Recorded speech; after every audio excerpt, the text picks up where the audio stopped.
토픽으로 중국 얘기 하나 하고 마무리 질 건데요.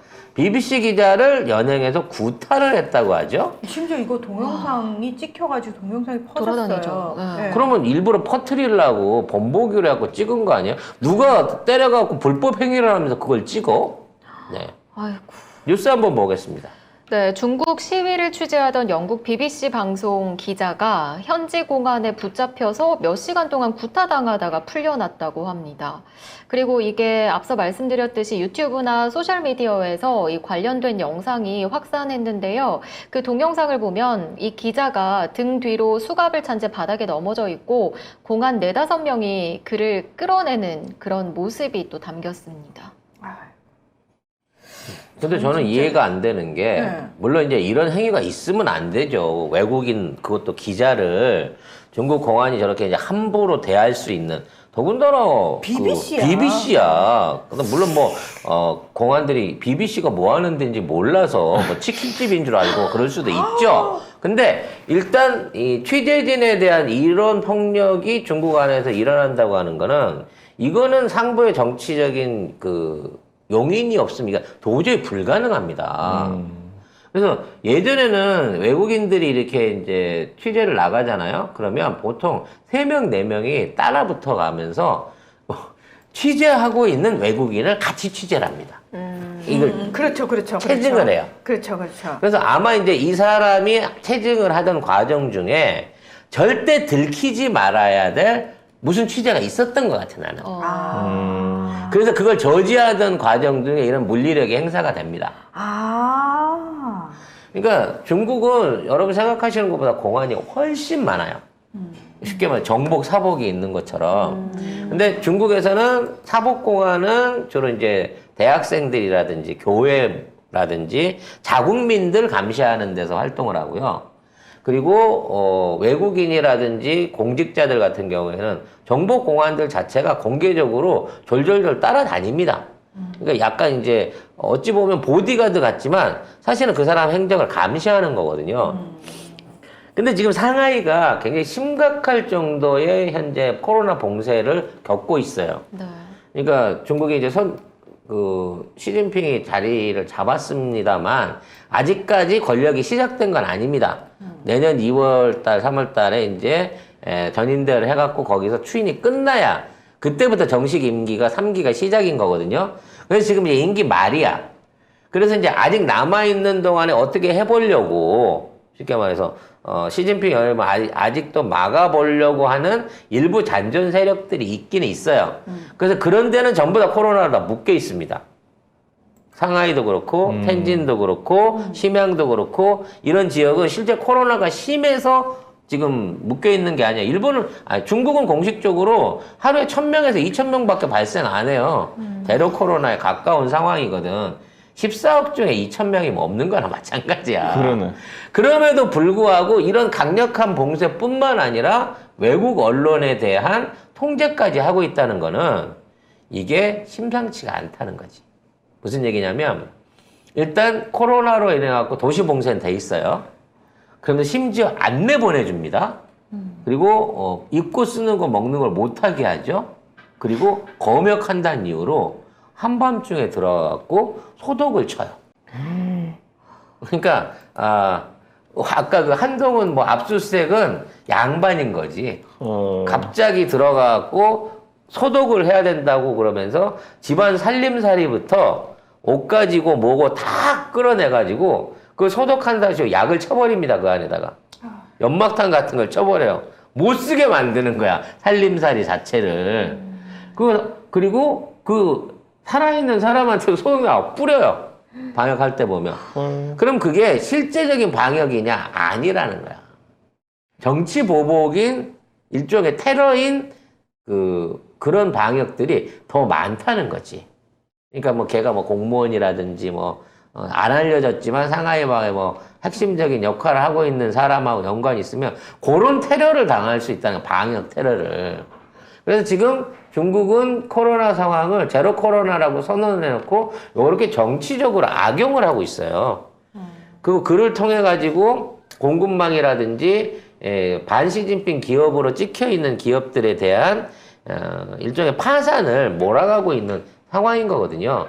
특히 상하이 지역이었다고 하면 아마 이 기자가 그에 대한 내용을 취재하던 도중에 이와 같은 공권력에 좀 오버가 있었던 거고 이거는 이제 정부 지시가 있었다는 거지. 지금 얘가 누구 만나 뭔 내용해 하다가 야 거기서 잡어 하는 순간 기자도 이렇게 잡혀서 끌려올 수 있다는 겁니다. 그래서 외국인들은 이미 다 나갔고요. 예, 상하이 주재하는 사람들도 지금 도망 나가고 싶어 해요.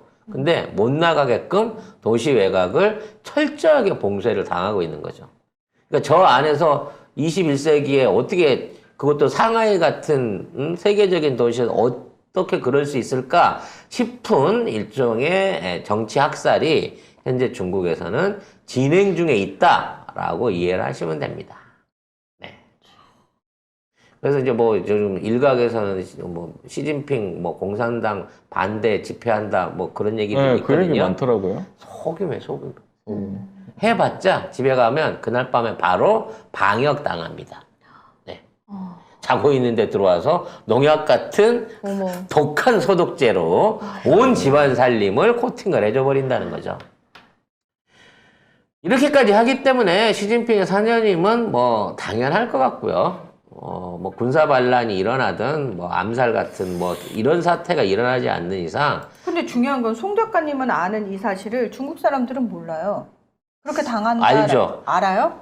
아니 아는 놈은 알겠죠. 전체적으로 잘 모르지. 그러니까 대다수는 몰라요. 당하면 사람만 아는 거지. 그리고 중국에는 사실상 기관지로 나가는 이제 CCTV 방송이 있는 거고요. 대부분은 위챗을 통한, 이게 위챗이 우리의 그 포탈 역할을 하거든요. 기사들이 올라가면 그것들이 이제 공유와 공유를 통해서 보고 있는 인구가 뭐 5억에서 6억 이상이 있다는 거예요. 근데 1000만 명 이상의 댓글 부대가 그렇죠. 시진핑 기사들만 퍼나르고 있기 때문에 우리 카톡 조작질은 아무것도 아닌 정보 조작이 일어나는 거고 국가한테 불리한 뉴스는 안 민간인한테 전혀 전달될 방법이 없게 된다는 거죠. 중국 공영방송이 CCTV라는 것도 참 웃기다. 아니 중국은 관영 매체밖에 없으니까. 아니 그 이름이 CCTV라는 게 너무 아. 웃기네요. 생각해보니까. CCTV. 아. 송 작가 발음은 찌찌TV죠. 찌찌TV. 네. 자, 아무튼 중국의 어떤 그 정치와 미디어 상황이 사실상 그 전체주의 국가로 이제 완전히 전환되고 있고, 따라서 중국에 대한 평가라든지 앞으로의 교역이라든지 외교 자체를 좀 다르게 생각해야 된다는 거예요. 어떤 분, 제가 이번에 이제 중국 계신 분은 사업자분하고 이제 술을 한 잔 먹을 기회가 있어 얘기를 했는데, 윤석열과 시진핑이 닮은 점이 많다라는 얘기를 한 적이 있습니다. 독재자라서. 일단, 마누라한테 꽉 잡혀 살고요. 네, 본인이 일자 무식하죠. 머릿속에 든 게 없습니다. 그리고, 측근들하고만 정치를 하려고 해요. 네. 그리고 굉장히 폐쇄적입니다.